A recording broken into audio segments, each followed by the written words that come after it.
Je vous le disais à l'instant, un fonctionnaire de l'État est un agent titulaire qui travaille au compte de l'État pour des emplois administratifs permanents.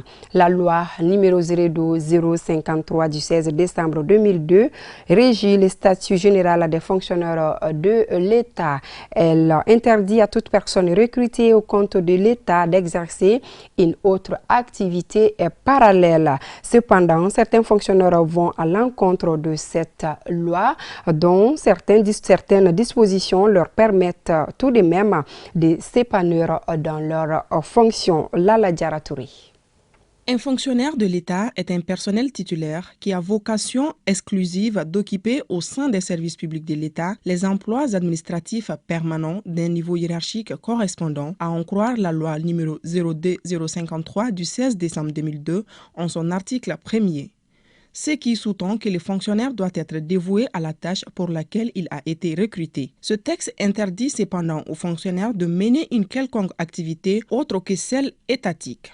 Le fonctionnaire a vocation exclusive à occuper au sein des services publics de l'État les emplois administratifs permanents. Je donne un exemple terre à terre. À mon poste de directeur de la fonction publique, je suis contraint d'être présent 24 heures sur 24 heures, d'être dans la fonction de directeur 24 heures sur 24 heures. Ceci signifie que je ne dois me dédier à autre chose qu'à ce poste, qu'à cet emploi. Donc, je ne dois exercer aucun autre emploi, soit en concurrence de celui-là, soit en complément de celui-là, au détriment de l'État.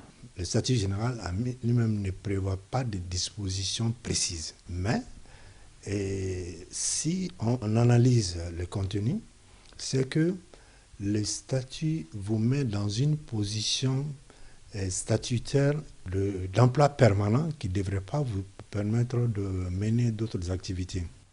Le statut de fonctionnaire de l'État donne cependant la possibilité aux fonctionnaires de prendre une disponibilité pour une période de 5 ans renouvelable une fois. Si vous trouvez une opportunité meilleure que celle que vous occupez, vous avez toute latitude pour prendre une disponibilité. La disponibilité va jusqu'à 10 ans. Comme le détachement, vous trouvez un autre service qui n'est pas celui proprement de l'État. Ça peut être la collectivité, ça peut être d'autres démembrements de l'État. Pour le détachement, vous continuerez à prendre les salaires et vous avancez implicitement bon. Mais pour la disponibilité, le salaire est arrêté. La disponibilité, ça a des conditions. D'abord, un fonctionnaire en a droit seulement lorsqu'il aura déjà travaillé dans la fonction publique au-delà de 5 ans. Et dans la carrière d'un fonctionnaire, un agent public fonctionnaire, on ne peut bénéficier de cela que deux fois. Et au-delà, si vous ne revenez pas, vous êtes exclu, radié du corps de la fonction publique. Le fonctionnaire peut également démissionner au cas où il penserait qu'il pourrait avoir mieux ailleurs qu'en restant fonctionnaire. Chaque semaine, on reçoit au minimum 3-4 demandes de démission de la fonction publique. Surtout dans le domaine de la santé.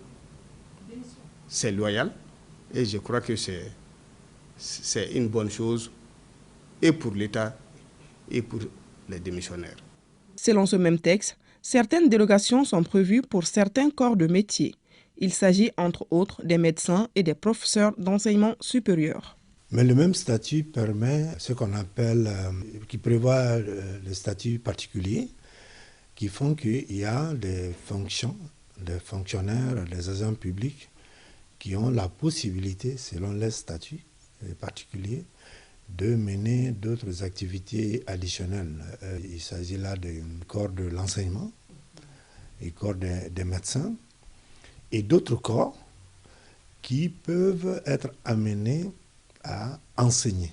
Ce texte souffre cependant d'une certaine ambiguïté, car lorsqu'un fonctionnaire outrepasse les limites posées par le statut général, aucune sanction n'est prévue en conséquence. Pour le moment,